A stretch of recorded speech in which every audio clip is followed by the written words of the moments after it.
বিশেষভাবে আহ্বান করা যাচ্ছে। সম্মানিত এলাকাবাসী, যারা এখনো দোকানপাটে বাড়িতে ঘোরাফেরা করতেছেন, অতি তাড়াতাড়ি করে মাহফিলের প্যান্ডেলে আসার জন্য বিশেষভাবে আহ্বান করা যাচ্ছে।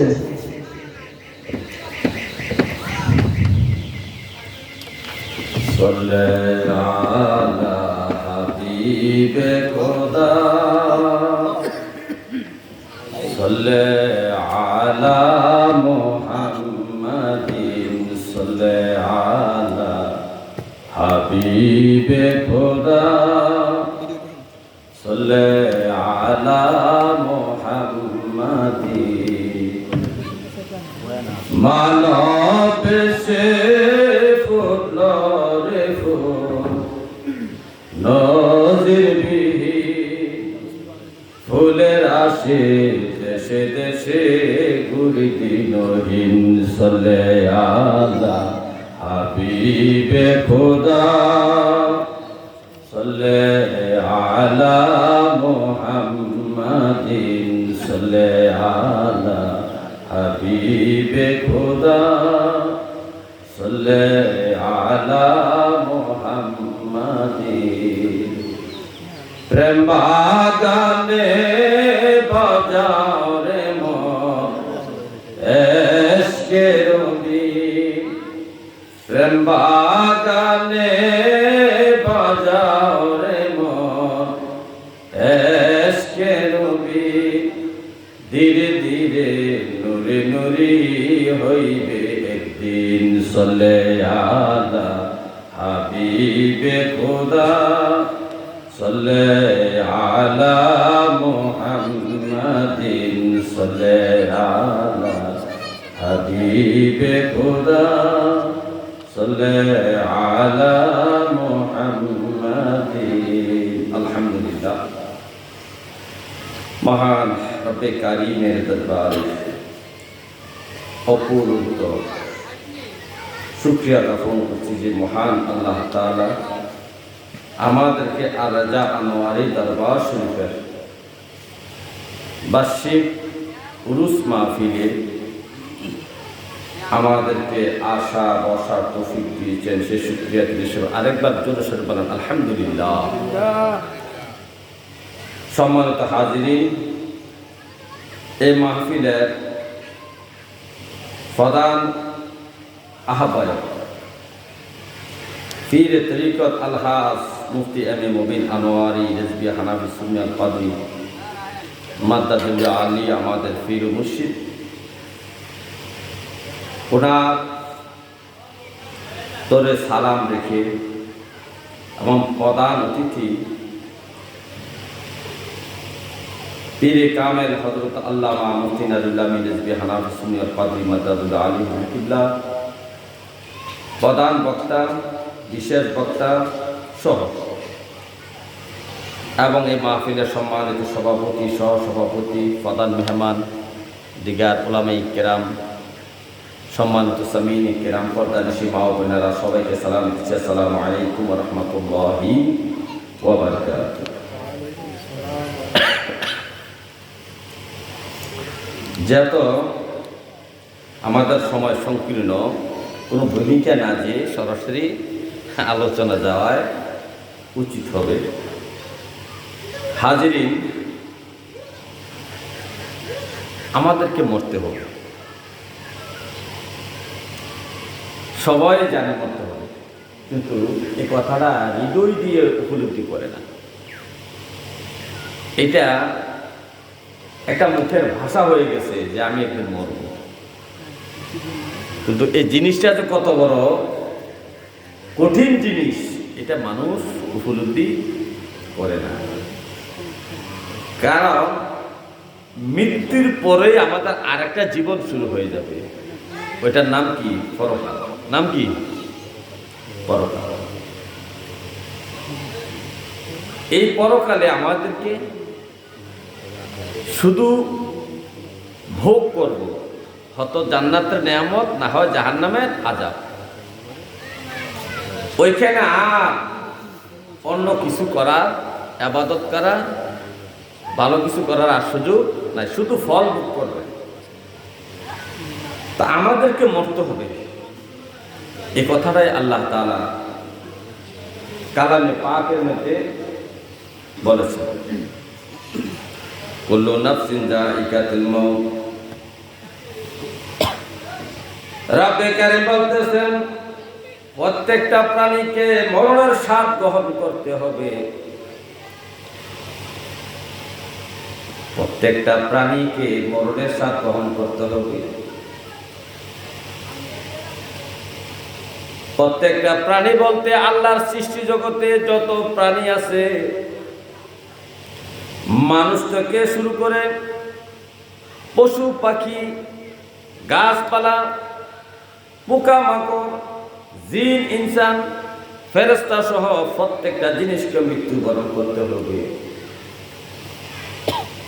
এর মধ্যে শুধু জিন এবং মানব জাতিকে বিচার করা হবে, বিচারের পরে তাদের জন্য পুরস্কার হিসাবে কারো জন্য জান্নাত, আবার যদি খারাপ কর্ম করে থাকে আমলহীনভাবে ঈমান হারা হয়ে কবরে চলে যায়, পরকালে হাজির হয়, তাদের শাস্তির জন্য জাহান্নামের ব্যবস্থা রাখা হয়েছে। হে আমার ভাইও, এই কথাটাই আল্লাহ বলেছেন, ওয়া ইন্নামা তুওয়াফাউনা উজুরাকুম ইয়াওমাল কিয়ামাহ। প্রত্যেকটা প্রাণী যে মৃত্যুবরণ করবে, এরে মানুষ তোমরা যে মৃত্যুবরণ করবা, তোমাদেরকে পরিপূর্ণ বদলা, পরিপূর্ণ যা হাসর মাঠ থেকে দেওয়া হবে। পরিপূর্ণ যা পরিপূর্ণ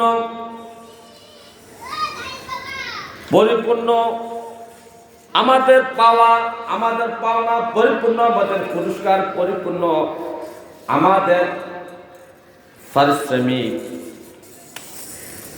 পরিশ্রমের যে পারিশ্রমিক পরিপূর্ণভাবে আমাদেরকে হাসর মাঠে আল্লাহ দিবেন। এতে বোঝা যায় হাসর মাঠের আগেও আল্লাহ আমাদেরকে বদলা দিয়ে থাকেন। হাসর মাঠে যদি পরিপূর্ণ বদলা দেওয়া হয়, তাহলে অপরিপূর্ণ বদলার আগেও দেওয়া হবে। হাসর মাঠে পরিপূর্ণ বদলা হলো কারোর জন্য জান্নাত, কারোর জন্য জাহান্নাম, কিন্তু অপরিপূর্ণ বদলা মৃত্যু থেকে শুরু করে হাসর মাঠ পর্যন্ত আমাদেরকে বদলা দেওয়া হবে। এই কথাটাই নবীজি বলেছেন, এই আমার উম্মত, ইন্নাল কুবুরা রাওদাতুম মিন রিয়াদিল জান্নাহ। কারোর জন্য কবরটা জান্নাতের টুকরা, জান্নাতের একটা অংশ হবে। আও হুফরাতুম মিন হুফারিন নিরান। কারোর জন্য এই কবরটা জাহান্নামের গর্ত হবে। তার মানে কবরের মধ্যে আপনি জান্নাতের সুখ, জান্নাতের শান্তি, জান্নাতের মেহমানদারি আপনি ভোগ করবেন, যদি দুনিয়া থেকে ভালো আমল নিয়ে আপনি কবরে যাইতে পারেন। আর যদি খারাপ আমল নিয়ে আপনাকে কবরে যাওয়া হয়, তাহলে জাহান্নামের শাস্তি, জাহান্নামের আযাব, জাহান্নামের যে আযাব, এটা আযাবটা আপনাকে কবরের মধ্যে দেওয়া হবে। কিন্তু এটা পরিপূর্ণ আযাব নয়, পরিপূর্ণ পুরস্কার নয়, পরিপূর্ণ বদলা নয়। পরিপূর্ণ বদলা দেওয়া হবে হাসরের মাঠে। এই হাসর মাঠে পরিপূর্ণ বদলাটা দেওয়া হবে, কারোর জন্য জান্নাত, কারোর জন্য জাহান্নাম। আমাদেরকে মরতে হবে। এই যে মানুষ মৃত্যুবরণ করে, এই মৃত্যুবরণ করার জন্য একটা নির্দিষ্ট সময় নির্ধারণ করে দিয়েছেন আল্লাহ। আল্লাহ নিজে বলেছেন, নাহনু কদ্দারনা বাইনাকুমুল মাউত। আমি মানুষের মরণকে নির্ধারণ করে দিয়েছি।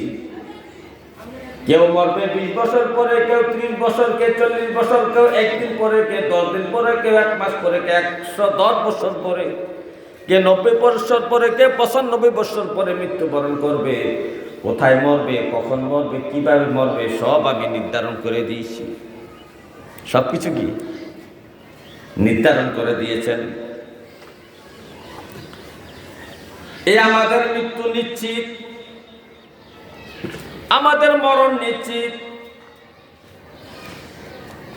এই যে আমাদের মরণ যেথায় লেখা আছে সেটাই আমাদের মরণ হবে। আমি আশা করছি আমি ঘরের মধ্যে মরব, আমি আশা করছি আমি আমার ঘরের মধ্যে আমার আহলে আওলাদদের সামনে আমি মৃত্যুবরণ করব। কিন্তু আল্লাহ আমার মৃত্যুবরণ রাখছে হাসপাতালের মধ্যে। এখন আমার মরণ তো ইচ্ছা আমার ঘরে মরা, কিন্তু আল্লাহ রাখছে হাসপাতালে আমার মৃত্যুবরণ। অথচ আমি এখন ঘরে আছি, হাসপাতালে কিভাবে আমার মরণ হবে? ওই যে হাসপাতালে আপনার মৃত্যু আল্লাহ নির্ধারণ করে দিয়েছেন, এই জন্য আপনাকে অসুস্থ বানাইয়া হাসপাতালের মধ্যে আপনাকে নিবে। আল্লাহ আপনার মরণ হাসপাতালে লিখছে, যার কারণে আপনি হাসপাতালে যাবেন, হাসপাতালের বেডের মধ্যে অথবা আইসিইউর মধ্যে মৃত্যুবরণ করবেন। এই কথাটাই নবীজি বলেন, হে আমার উম্মত, যখন আল্লাহ তাআলা কোন মানুষের মরণ কোন নির্দিষ্ট স্থানের মধ্যে নির্ধারণ করে থাকেন, ওই নির্ধারিত স্থানে মৃত্যুবরণ করার জন্য তার হাজত সৃষ্টি করে দেন। ইজা আরাদাল্লাহু কবদা আবদিন বিআরদিন জাআলাহু ফিহা হাজাতান। নবীজি বলেন, ইজা আরাদাল্লাহু কবদা আবদিন, আল্লাহ যখন কোন বান্দার মৃত্যুর বিষয়ে সিদ্ধান্ত নিয়ে থাকেন, মরণ ঘটানোর ইচ্ছা প্রকাশ করে থাকেন, তখন জাআলা লাহু ফিহা হাজাতান, ওই স্থানে তাকে নেওয়ার জন্য তার একটা সমস্যা ঘটায় দেন। একজনের মৃত্যুবরণ লেখা আছে মাদায়া বিশ্ব রোডের মধ্যে, তার মরণ লেখা হয়েছে। এখন লোকটা আছে চান্দিনায় দোকানদারি করে, কিন্তু তার মরণ লেখা আছে মাদায়া বাজারে, গাড়ি অ্যাক্সিডেন্ট করে মরবে। এখন আল্লাহ তাআলা তাকে গাড়ি অ্যাক্সিডেন্ট করে মরা যত লিখেছে, কিভাবে সে মরবে, অথচ সে তো চান্দেরা বাজারে দোকানে বসে আছে। আল্লাহ তাআলা হঠাৎ করে তার মনের মধ্যে একটা প্রয়োজন জাগাইয়া দিবেন, এই মুহূর্তে মাদায়া বাজারে যে আমাকে 10,000 টাকা আনতে হবে। তাকে একটা উসিলা বানায়া টাকা আনার জন্য মাদায়া বাজারে নিয়ে যাওয়া হচ্ছে। বাজারে যাওয়ার সাথে সাথে গাড়ি থেকে নামছে, আর একটা গাড়ি চাপা দিয়া তাকে মৃত্যুবরণ করে। তার দুর্ঘটনার মাধ্যমে কি হয়েছে? মৃত্যুবরণ করাইছে। এই কথাটা নবীজি বলেছেন, ইজা আরাদাল্লাহু কবদা আবদিন বিআরদিন, হে আমার উম্মত, তোমরা জেনে রাখো আল্লাহ তাআলা কোন মানুষের মরণ যখন কোন জমিনের মধ্যে, কোন স্থানের মধ্যে, কোন জায়গায় নির্ধারণ করে থাকেন, ইচ্ছা পোষণ করে থাকেন, তখন তার মরণ ওই জায়গায় হওয়ার জন্য, ওই জায়গায় মৃত্যুবরণ করানোর জন্য তাকে একটা প্রয়োজন সৃষ্টি করে দেন, হাজত সৃষ্টি করে দেন। এই হাজতটা পূরণ করার জন্য সে ওই জায়গায় যাবে, যাওয়ার সাথে সাথে তার জান কবজ করবে। আল্লাহু আকবার বলে। তা আমাদেরকে মৃত্যুবরণ করতে হবে। এই যে আমাদের মৃত্যুর সময়, আমাদের মৃত্যুর সময়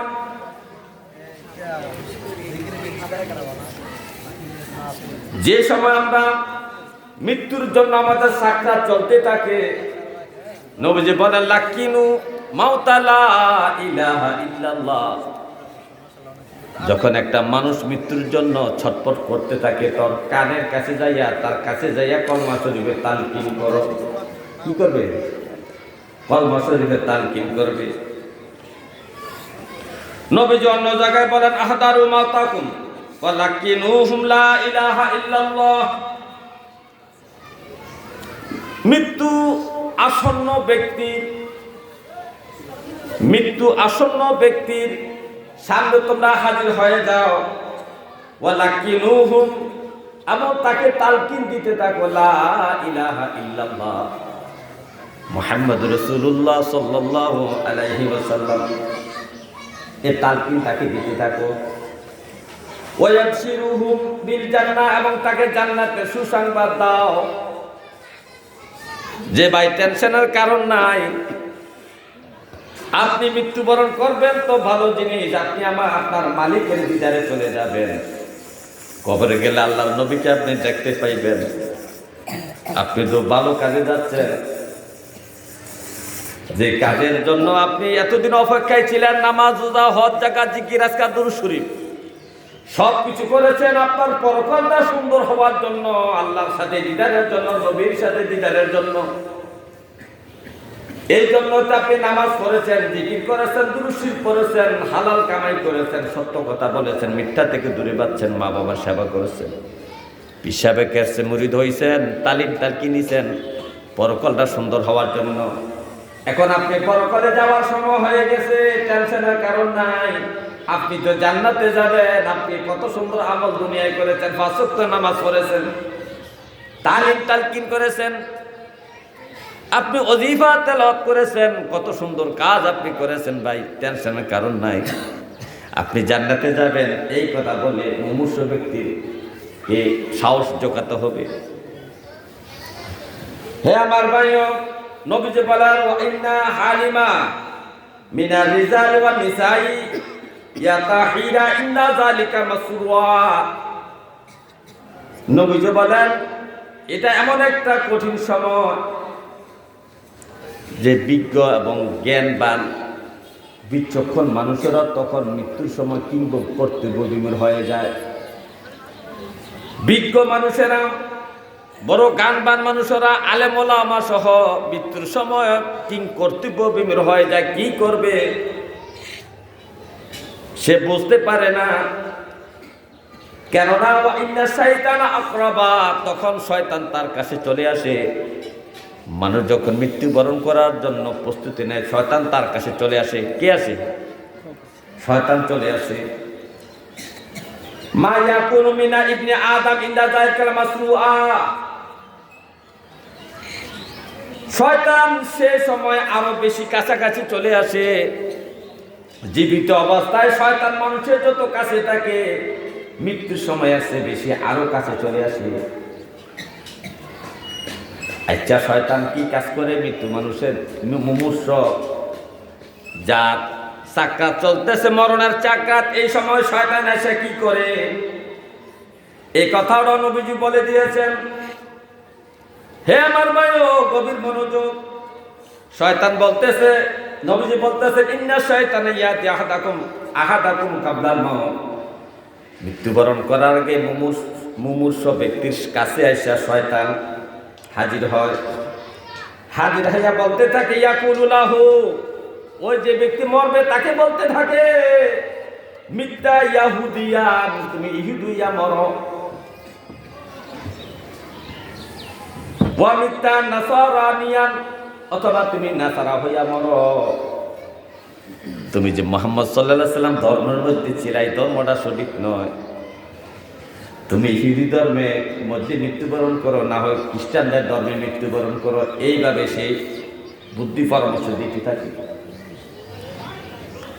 হে আমার ভাইও, এই হাদিসে দ্বারা বোঝা যায় শয়তান মানুষের মৃত্যুবরণ করার সময় শয়তান কাছাকাছি চলে আসে। ইমাম গাজ্জালি রহমতুল্লাহ আলাইহি সহ ইমাম কুরতুবী ওনারা কিতাবের মধ্যে লিখেছেন, একটা মানুষ যখন মৃত্যুবরণ করার সময় হয়, শয়তান তার কাছে চলে আসে। দুইজন শয়তান আসে, একজন ডান দিকে বসে, একজন বাম দিকে বসে। মৃত্যুবরণকারী সাকরাত চলতেছে যেই লাশে, যেই মানুষের উপর, এই মানুষের ডান পাশে শয়তান একজন বসে, বাম পাশে শয়তান একজন বসে। ডান পাশে শয়তানটা বাবার চেহারার আকৃতি ধারণ করে, বাবার চেহারার আকৃতি ধারণ করে ওই মুমূর্ষ ব্যক্তিকে বলতে থাকে, এরে আমার সন্তান, আমি তোমার বাবা, তোমার আগে আমি মৃত্যুবরণ করেছি। আমি দুনিয়াতে তোমাকে কত কষ্ট করে লালন পালন করেছি। আমি তোমার বাবা, আমি তোমার ভালো চাই, আমি তোমার ভালো চাই। তুমি দুনিয়াতে যেভাবে জীবন যাপন করেছ, তুমি যেমন দুনিয়াতে যে অবস্থায় জীবন যাপন করেছ, ওই অবস্থায় তোমার ভালো ছিল। সুতরাং তুমি এখন একটা কাজ করো, যে নামাজ পড়ছো না, সুদ খাইছো, ঘুষ খাইছো, মা বাবার সাথে বেয়াদবি করেছো, স্ত্রীর হক আদায় করো নাই, সন্তানের হক আদায় করো নাই, রমজানের রোজা রাখো নাই, জাকাত দাও নাই, হজ করো নাই, এই কাজগুলা তো তুমি আমার কথা মতো তুমি করেছ, আমি তোমাকে এই কাজগুলা করাইছি। সুতরাং আজকে মৃত্যুর সময় তুমি আমার কথা মতো মৃত্যুবরণ করো। আমি তোমার বাবা, আমি তোমার পিতা, সুতরাং তুমি ইহুদিয়া মৃত্যুবরণ করো। কি হয়ে মৃত্যুবরণ করো? ইহুদিয়া মৃত্যুবরণ করো। তখন এই লোকটা যদি নামাজি হয়, আল্লাহওয়ালা হয়, তখন সে বলে লা লা লা, না না, আমি ইহুদিয়া মৃত্যুবরণ করব না। যখন ডান দিকের শয়তানরা ব্যর্থ হইয়া যায়, বাম দিকের শয়তানরা বক্তব্য শুরু করছে মায়ের সুরত ধারণ করে। কার সুরত? তার মা যে ছিল দুনিয়ায়, সে তো তার মাকে দেখছে, মায়ের চেহারা সুরত ধারণ করিয়া সন্তানের মতো সুন্দর করে ডেকে বলে, বাজান আমি তোমার মা, আমি তোমাকে দুধ খাওয়াইয়া বড় করছি, প্রস্রাব পায়খানা পরিষ্কার করছি ছোটবেলায়, তোমাকে ব্যথা পাইতে দেই নাই রে সন্তান, আমি তোমার আগে মৃত্যুবরণ করেছি, আমি জানি কোন অবস্থায় মরলে ভালো হবে। তো সুতরাং তুমি খ্রিস্টান হইয়া মৃত্যুবরণ করো, মুহাম্মদ রাসূলুল্লাহ সাল্লাল্লাহু আলাইহি ওয়াসাল্লাম ধর্মের মধ্যে তোমার মৃত্যুবরণ করার দরকার নাই। যদি পরকালে নাজাত পেতে চাও, তুমি খ্রিস্টান হইয়া মৃত্যুবরণ করো। এইভাবে শয়তান বাবার সুরত ধরে, মায়ের সুরত ধরে তাকে ধোঁকা দিতে থাকে। দেখেন না, আমাদের সমাজের মধ্যে অনেক বৃদ্ধ মানুষ মৃত্যুবরণ করার আগে বলে, আমার মা আমাকে দেখা দিয়েছে, বাবা আমাকে দেখা দিয়েছে, বলে না? তার মানে কি, শয়তান মায়ের সুরত ধরিয়া, বাবার সুরত ধরিয়া তাকে ধোঁকা দেওয়ার জন্য চেষ্টা করে। এই ধোঁকা থেকে বাঁচার জন্য আমাদের কি কি করতে হবে? এই দোকান থেকে বাঁচার জন্য নবীজি বলছে, লাকিনু মাউতা লা ইলাহা ইল্লাল্লাহ। যখন কোনো ব্যক্তি মুমূর্ষ অবস্থায় চলে যায়, মৃত্যুবরণ করার জন্য সময় চলে আসে, তখন তার পাশে যাইয়া তোমরা কলমা শরীফে তালকিন করতে থাকো। কলমা শরীফে তালকিন করতে থাকো। কিন্তু বর্তমান সমাজে এমন অবস্থা হয়, মানুষ মৃত্যুবরণ করার সময় কলমা তালকিন করার সুযোগ নাই, হই হাল্লা শুরু করে লাশের সামনে যাইয়া। একটা মানুষ দুনিয়া থেকে বিদায় নিচ্ছে, তাকে সুন্দর করে বিদায় না দিয়া হাই হুতাশ, কান্নাকাটি, গেল রে মইরা গেল, এই সমস্ত, তাকে হাসপাতালে নিয়ে যাও, তাকে গাড়িতে উঠাও, তাকে এই করো ওই করো, কত মানে হই হাল্লা লোকের সামনে শুরু হয়। একটা মানুষও এই কথাটা তার মাথায় আসে না যে এই ব্যক্তিরা দুনিয়া থেকে বিদায় নিতেছে, ইমানে সহজ যেন মরতে পারে, তার জন্য তার সামনে কলমা শরীফের তালকিন করা দরকার, অথবা সূরা ইয়াসিন পড়া দরকার। এই চিন্তাটা কারো মাথায় আসে না। আমাদের কপাল কত খারাপ। এই জন্য মানুষ মৃত্যুবরণ করার আগে আপনার আওলাদদেরকে ওসিয়ত করবা, আমি যখন মৃত্যুবরণ করতে যাব, যখন মরণ আমার কাছে চলে আসবে, তখন হই হাল্লা করবা না, কাউকে খবর দিবা না। আমার মরার পরে আমার পরিবার পরিজন আসলে আওলাদদেরকে খবর দিবা। আমার মরার সময় যদি তাদেরকে খবর দাও, তাদের কারণে আমার কলমা শরীফ পড়া নসিব হবে না, তালকিনও করা হবে না, কোরআন তেলাওয়াত হবে না, সূরা ইয়াসিন তেলাওয়াত করা হবে না। এই জন্য মৃত্যুবরণ করার আগে আপনার ওয়াজদেরকে আপনি ওসিয়ত করে যাবেন যে আমার মৃত্যুবরণ করার সময় হই হাল্লা কান্নাকাটি করা যাবে না, শুধু এতটুকু করবা, আমার মৃত্যুবরণ কর্ম তোমরা শুধু কলমা শরীফে তালকিন করবা, লা ইলাহা ইল্লাল্লাহু মুহাম্মাদুর রাসূলুল্লাহ সাল্লাল্লাহু আলাইহি সাল্লাম, অথবা কোরআনের একটা সূরা ইয়াসিন তোমরা তেলাওয়াত করবা আমার মৃত্যুবরণ করার সময়। হে আমার ভাইও, তো নবীজি এই মানুষের মৃত্যুবরণ করার বিষয় নিয়ে সাহাবাদেরকে ওয়াজ করতে যে একটা ঘটনা বলেছেন। নবীজি মদিনা শরীফের আনসার এক সাহাবীর জানাজায় নামাজে সাহাবীদের কিনে উপস্থিত হইলেন। বনু নাজ্জার, আউস গোত্রের বনু নাজ্জার শাখার এক সাহাবী, আনসারী সাহাবী মৃত্যুবরণ করেছেন। তারা জানাজার নামাজ পড়ে লাশ নিয়ে কবরস্থানে গেলেন। যাইয়া দেখা গেল কবর এখনো কোরা পরিপূর্ণ হয় নাই, কবর এখনো কোরা হয় নাই। তো কবর কোরার দেরি দেখে নবীজি সাহাবীদের কিনে একটা গাছের নিচে বসলেন। আর কিছু সাহাবী কবর করতেছে। নবীজি চতুর্দিকে গোল হইয়া সাহাবাই কেরাম বসতেন, নবীজি মধ্যখানে বসে আছেন। বসে এসে নবীজি নীরব নিস্তব্ধ হয়ে আছেন। নবীজি নিচের দিকে মাথা দিয়ে যেন কি চিন্তা করতেছেন, ভাবতেছেন। আর হাতের মধ্যে একটা কাঠি ছিল, এই কাঠিটা দিয়া মাটির মধ্যে আঁচড় মারতেছে, এই বালুর মধ্যে আঁচড় মারতেছে, আর গভীরভাবে চিন্তা করতেছে। নবীজির এই দৃশ্যটা দেখিয়া সাহাবাই কেরাম তাজ্জব হয়ে গেলেন, কি ব্যাপার, নবী তো কোনো কথা বলছেন না। তখন সাহাবাই কেরাম নীরব হয়ে গেলেন। মনে হইল যেন তারা পাথর হয়ে গেছে, যেন পাখি আছে তাদের উপর বসতে তারা নড়াচড়া করে না, এমন একটা অবস্থা হয়েছে। কিছুক্ষণ পরে নবীজি মাথা উত্তোলন করে তাদের দিকে তাকাইলেন। তাকায় বলতেছে, আমার সাহাবারা, হে আমার সাহাবারা, মৃত্যুই বড় কঠিন জিনিস, কবরের আযাব বড় কঠিন জিনিস। কবরের আযাব থেকে তোমরা পানা চাও, তাওয়াজু মিনাল্লাহি মিন আযাবিল কবর। কবরের আযাব থেকে আল্লাহর কাছে পানা চাও। সাহাবায়ে কেরাম বলেন, নাউযু মিন আযাবিল কবর, নাউযু বিকা মিন আযাবিল কবর। আল্লাহ, আমরা কবরের আযাব থেকে আপনার কাছে নাজাত চাই। নবীজি যতবার বললেন তোমরা মাফ চাও, ততবারে সাহাবায়ে কেরাম আল্লাহর কাছে মাফ চান, আল্লাহ কবর আযাব থেকে আমাদেরকে মাফ করে দিয়ে। কিছুক্ষণ পরে নবীজি বললেন, হে আমার সাহাবারা, যখন একজন মুমিন ব্যক্তি মৃত্যুবরণ করার জন্য প্রস্তুতি নেয়, মৃত্যুর সময় চলে আসা নামাজি ব্যক্তির,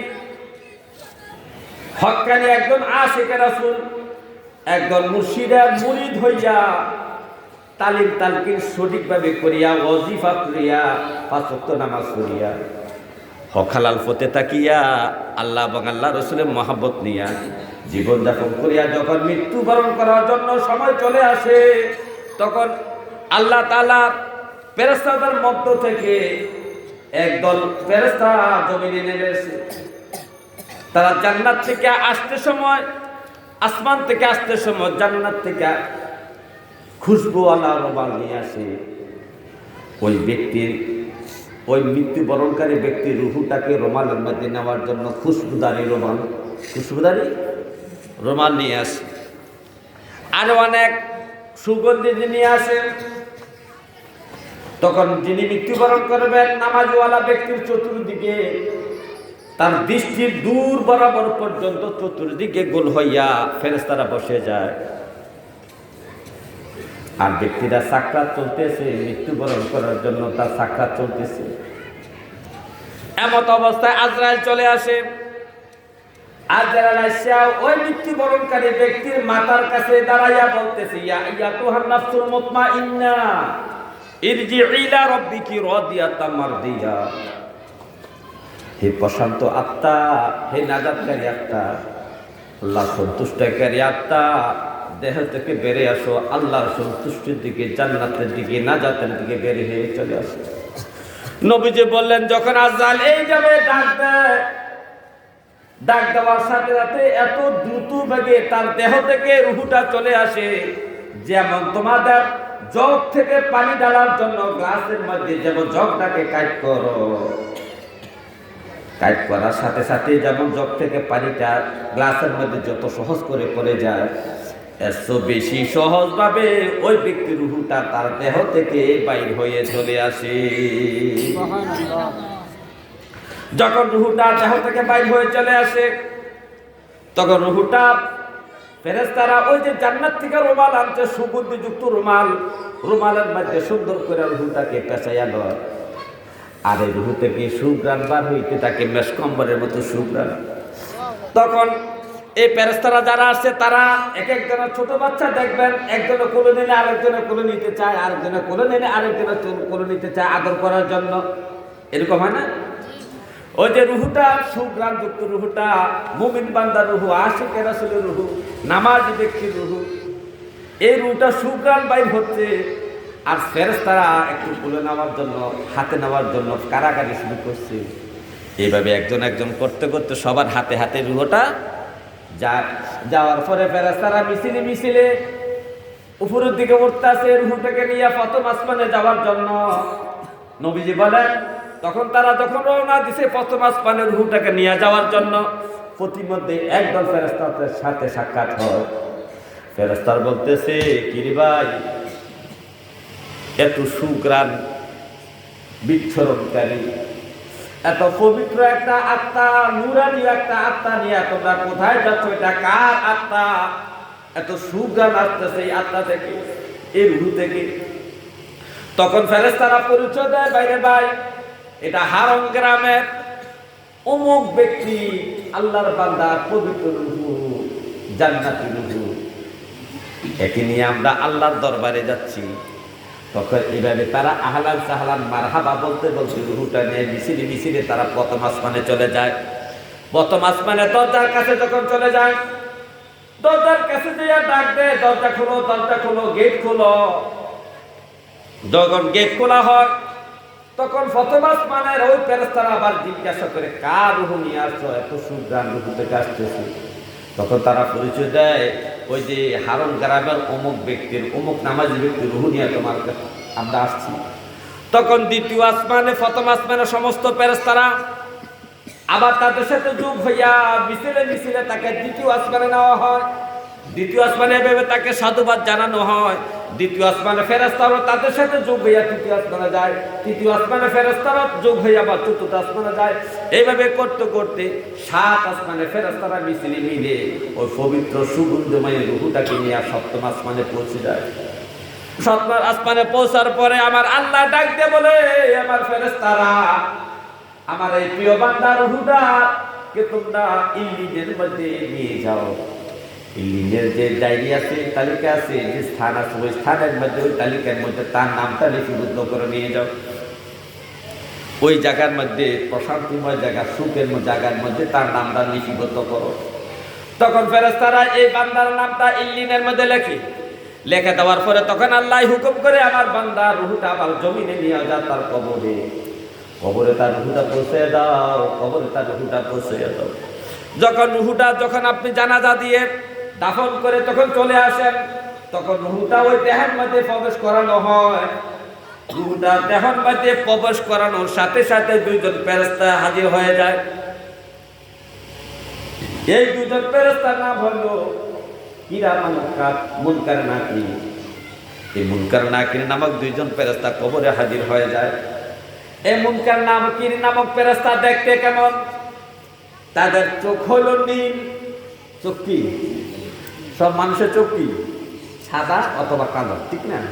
কিন্তু মুনকার নাকিরের চোখ হলো কি? নীল। এরা প্রত্যেকের কবরে নীল চক্ষু নিয়ে হাজির হবে।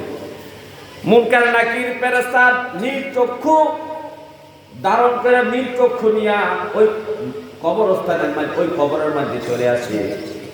তাকে এসে প্রশ্ন করে, মানদার বোকা, তোমার রব কি? সে বলে, রব্বি আল্লাহ। মান দিনুকা? বলে, দিন আল ইসলাম। মান নাবিউকা? তোমার নবীকে? সে বলে, মুহাম্মদ রাসূলুল্লাহ সাল্লাল্লাহু আলাইহি ওয়াসাল্লাম। ওই মুনকার নাকির ফেরেশতা করে, এই আল্লাহর বান্দা, তুমি সত্য কথাই বলেছো, আমরা জানতাম তুমি এই কথাই বলবা, কারণ তুমি ছিলা নামাজি, তুমি ছিলা আশিকে রাসূল, তুমি ছিলা একদম পরহেজগার মানুষ, মুমিন মুত্তাকিন সালিহিন ব্যক্তি, তুমি এই উত্তর দিবে আমরা জানতাম। তবে আমাদের একটা জানার বিষয় আছে, তুমি এই উত্তরগুলা তুমি কোথায় শিখলা? তখন ওই আল্লাহর বান্দায় বলে, ওরে ফেরেশতারা, আমি কোরআন শরীফ পড়েছি, হাদিসের কথা শুনেছি, আউলিয়া আল্লাহদের বয়ান শুনেছি, হক্কানি রব্বানি আলেমের বয়ান শুনছি। তাদের বয়ান শুনিয়ে আমি ধর্ম জ্ঞান অর্জন করছি। ওই জ্ঞান অনুযায়ী আমল আকলাক করেছি, যার কারণে আমি জানি আমার রবকে, আমার ধর্ম কি, আমার নবীর পরিচয় আমি জানি, আমার নবীর জীবনী আমি শুনেছি, নবীকে আমি ভালোবাসি, নবীর সুন্নতের অনুসরণ করেছি, নবীর প্রতি আমার পরিপূর্ণ ঈমান ছিল, যার কারণে আমি এগুলা জানতে পারেছি। তখন ফেরেশতা বলে, সত্য কথাই বলেছো আল্লাহর বান্দা, সত্য কথাই বলেছো। তখন এই কথা বলার পরে আসমান থেকে আল্লাহ ঘোষণা দেয়, এই আমার ফেরেশতারা, আমার বান্দা সত্য কথা বলছে, আমার বান্দার জন্য তার কবরটা প্রশস্ত করে দাও। তার চোখের দৃষ্টি যতটুকু যায়, অথবা 70 হাত বরাবর পর্যন্ত কবরটা বরাবর দাও। জান্নাতের একটা দরজা তার কবরের সাথে খুলে দাও, অথবা জানালা খুলে দাও। জান্নাতের সুগ্রাম তার কবরে দিয়া দাও। আমার জান্নাতের নাজ নামও তার কবরে দিয়া দাও। কিয়ামত পর্যন্ত জান্নাতের নাজ নামও সে কবরে বুক করবে, জান্নাতের আপেল কবরে খাবে, জান্নাতের কমলা কবরে খাবে, জান্নাতের সব নাজ নামতের মেহমানদারি কবরের মধ্যে কবর করা হবে। এই জন্য বলেছেন নবীজি, ইন্নাল কুবুরা রাদাতুম মিন রিয়াদিল জান্নাত। কোন কোন কবর হয় মুমিনদের কবর হয়ে যায় জান্নাতের টুকরা, জান্নাতের টুকরা। এই মানুষ মৃত্যুবরণ করার সময় শয়তান অতি নিকটে চলে আসে। নবীজি একথাই হাদিসে বলেছেন, দুনিয়ার মধ্যে শয়তান তোমার যত কাছাকাছি থাকে, যখন মানুষটা মৃত্যুবরণ করার জন্য সময় হয়ে যায়, শয়তানটা এসো আরো বেশি কাছে চলে আসে, এসো আরো কাছে চলে আসে। দুনিয়ার মধ্যে শয়তান তো আপনাকে সুরত ধরে আপনাকে ধোঁকা দিতে পারে না। দুনিয়ার মধ্যে শয়তান সুরত ধরে আপনাকে ধোঁকা দিতে পারে না। শয়তান হয়তো কুকুরের সুরত ধরতে পারে, এটা বিড়ালের সুরত ধরতে পারে, বা বিভিন্ন জীব জানোয়ারের সুরত ধরতে পারে, কিন্তু আপনি এর ধোঁকায় আপনি পড়েন না। শয়তান অদৃশ্য থেকেই আপনাকে ধোঁকা দেয়। কিন্তু কবরের মধ্যে শয়তান অদৃশ্য থাকবে না, আপনার মায়ের সুরত ধরিয়া, বাবার সুরত ধরিয়া, আপনার আপনজনের সুরত ধরিয়া আপনাকে ধোঁকা দিবে। যদি আপনি পবিত্র পাক পবিত্র অবস্থায় মৃত্যুবরণ করতে পারেন, সাকরাত যখন চলে তখন যদি আপনি পাক পবিত্র থাকতে পারেন, ওই পাক পবিত্র থাকা অবস্থায় কোরআনের মধ্যে আছে আল্লাহ তানাজ্জালুল মালাইকা, আল্লাহ ফেরেশতা পাঠায় দেন। কোন ফেরেশতা পাঠায় দেন? ইমাম জালালউদ্দিন সুয়ুতী বলতেছেন এই ফেরেশতা হলো জিবরাইল ফেরেশতা। যখন শয়তান তাকে ধোঁকা দেওয়ার জন্য চেষ্টা করে, জিবরাইল বলতেছে, এই শয়তান, আল্লাহর এই প্রিয় বান্দাকে তুমি বেঈমান বানিয়ে কবর দিতে পারবে না, তুমি দূরে সরে যাও, দূরে সরে যাও, দূরে সরে যাও। অথবা এই যে আপনার কাঁধের মধ্যে দুইজন ফেরেশতা আছে, মুনকার এবং কিরাম এবং কাতিবিন, এই যে দুইজন ফেরেশতাও আপনার বন্ধু হইয়া শয়তানের সাথে যুদ্ধ করবে। বলবে, এরে শয়তান, আল্লাহর এই বান্দাকে তুমি ডিস্টার্ব করতে পারবে না। কত ভালো মানুষ জানো না তুমি? এই বান্দার সাথে সাথে আমরা 30টা 40টা 50টা বছর তার সাথে সাথে আমরা ছিলাম, তার ডায়েরি আমরা লিখছি, ভালো মন্দ সব কিছু লিখেছি, কিন্তু লোকটা এত ভালো ছিল, এত ভালো ছিল, সর্ব অবস্থা ওজ অবস্থায় থাকতো, জিকির আজকার করতো, কোরআন তেলাওয়াত করতো, দুরূদ শরীফ পড়তো, নামাজ পড়তো, হক হালাল করতে থাকতো, হালাল কামাই করতো, গুনার কাছে করতো না। তার কারণে আমরা তার কাঁধের মধ্যে থাকি, আমাদের তাসবিহ তাহলিল জিকিরে কোনো ডিস্টার্ব হয় না।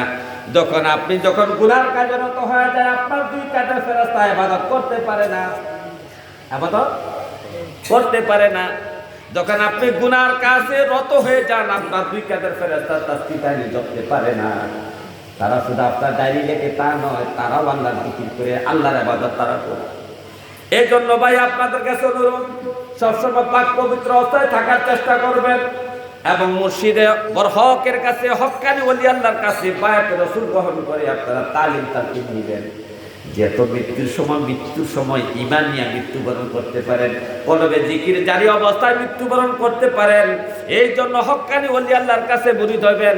এই আর রাজা আনোয়ারি দরবার শরীফের পীর সাহেব হুজুর কেবলা একজন হক্কানি আলেম, হক্কানি এবং পীর বুজুর্গ ব্যক্তি, তার দরবারে আপনি আসবেন, তালিম তাকিদ নেওয়ার চেষ্টা করবেন। আর এইভাবে তালিম তালকিন নিতে নিতে জিকির আজকার করতে করতে একদিন আপনি কামেলে মুমিন হয়ে যাবেন। সাল্লাল্লাহু আলা হাবিবে খোদা, সাল্লাল্লাহু আলা মুহাম্মাদিন, সাল্লাল্লাহু আলা হাবিবে খোদা, সাল্লাল্লাহু আলা মুহাম্মাদিন। তবে আলহামদুলিল্লাহ, এখন আজান হবে, আপনারা আজানের শুরু হয়ে যাবে। আপনারা যাদের ওযু নাই, ওযু করার জন্য প্রস্তুতি নেন।